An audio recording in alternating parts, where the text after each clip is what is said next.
At just 22, Twix is already a veteran, training new recruits who may be twice his age. At least every 10th bullet should be a tracer. He says the Ukrainian army's biggest problem is not ammunition. We haven't got enough people, categorically not enough. We need people because the same guys are having to stay too long on the positions. Psychologically, they can't cope, and physically, it's also hard. Twix's colleague, Izum, became an instructor after he was wounded last autumn. Weapons are one thing, but what's crucial is to have motivated people who are not afraid, who know that they are going to war and may get injured or even die. Every cemetery in Ukraine attests to the country's losses. Efforts to replenish the ranks through compulsory mobilization are proving unpopular. So the Defense Ministry is trying a new approach to encourage voluntary enlistment. Your current profession? Plumber. Where people are being mobilized, there's no choice at all. Okay, they're just serving for their country, and the state is choosing with whom in which unit and so on. Here is all about choice. I'll leave this list with you. Some 20 military job centres like this one have already opened across Ukraine. I've come to give them a list of vacancies we've got, and they will find people for those roles. It's very useful. I've got about 30 vacancies here. A new mobilization law that's about to enter force aims to make the draft harder to avoid. Vadim says he feels calmer coming here than just waiting for his call-up papers. I've been thinking of enlisting for a while, but I've no military experience. So I'd like to start as a driver, and later I'll be what I'll be. I think a lot of men are realizing enough with sitting at home. It's time to step up. While thousands of men were dodging the draft or even fleeing Ukraine in recent months, others were signing up voluntarily to the elite 3rd Assault Brigade, whose nationwide advertising campaign attracted so many young candidates that it's able to select only the fittest. The Defense Ministry hopes to repeat this brigade's recruiting success across the board.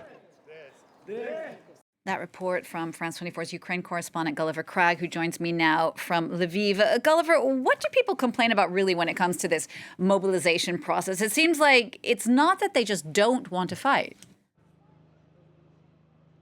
Well, of course, some people really don't want to fight. They're simply afraid, and the casualty rates make any fear absolutely understandable. But when talking about why they aren't happy with the mobilization, a lot of people do mention other aspects of it that they think are unfair. We heard in the report the arbitrariness of it, the fact that you just get drafted and then sent wherever they decide to send you. The sense of not having any control over it is something that bothers a lot of people. I've heard of people that I know who've really just been drafted, and from one day to the next, sometimes without even being allowed to go home and get their stuff, they're in the army and they're sent to a brigade that they may have heard nothing about before and where they're not very happy to be. I mean, this belies a big issue in the Ukrainian armed forces, which is that some brigades have a much better reputation than others for the conditions, the training they offer, the quality of the commanders. There are also some commanders who have a very bad reputation. We as journalists don't normally get to see those guys. You know, the press officers take us to see the brigades that are better run and have better, perhaps more modern-minded commanders. But we're constantly hearing about them, about certain brigades being worse, and people don't want to go to those brigades, and so they want to have more choice. The problem is that, of course, even the bad brigades do need more people, and letting everybody choose where they go is not necessarily going to solve that problem. But there are, I think, a lot of studies showing that it's actually just a psychological thing, that people like to feel that they've got some control, some choice. As we saw in the report, Vadim there, you know, he's got no military experience. He is prepared to fight. He is prepared to hold a gun in his hand, but he would prefer to start off as a driver, to feel like it's not, you know, just in at the deep end right away. And I think that's something that really a lot of people can relate to, Gulliver, but it is indeed a very difficult context. I mean, given all of that, what's the latest you're hearing now from the front lines?